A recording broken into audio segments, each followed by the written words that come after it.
यदि हम स्वयं को आईने के सामने खड़े कर लें और सोचें कि मुझ में कहाँ-कहाँ पागलपन और कहाँ-कहाँ दोष है, कहाँ-कहाँ पाखंड है और कहाँ-कहाँ अहंकार, कहाँ-कहाँ मेरे अंदर हिंसा है और कहाँ-कहाँ मेरे अंदर असत्य, कहाँ-कहाँ हमारा जीवन भ्रांतियों से भरा पड़ा है, तो हमारा विवेक जागृत होने लगेगा।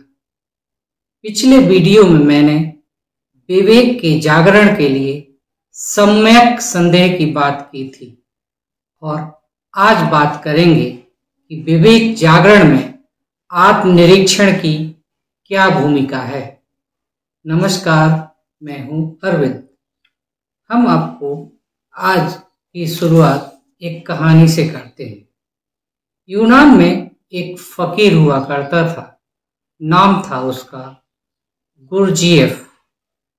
जब वह 14 वर्ष का था तो उसके पिता मृत्युशैया पर थे, तो उन्होंने गुरजीएफ को अपने पास बुलाया और कहा कि यदि मैं तुम्हें सलाह दूं तो तुम बुरा तो नहीं मानोगे। तब गुरजीएफ ने कहा, आप कहें, आप क्या कहना चाहते हैं। तब उसके पिता ने कहा, मेरे पास ना तो संपत्ति है और ना ही यश और प्रतिष्ठा जो तुम्हें मैं दे सकूं, लेकिन जीवन भर के अनुभवों का निचोड़ मैं तुम्हें बताना चाहता हूं। और वह यह है कि जब तुम खुद को खुद से दूर रखकर देखोगे तो तुम सीखोगे।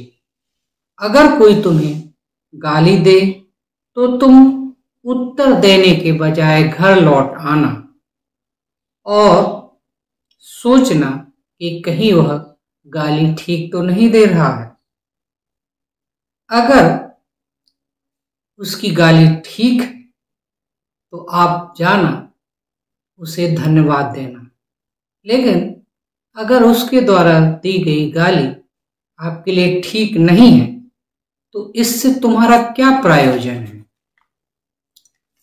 उसी रात गुरजीएफ के पिता की मृत्यु हो जाती है और गुरजीएफ ने अपना संपूर्ण जीवन पिता की दी गई सीख का पालन करते हुए गुजारा।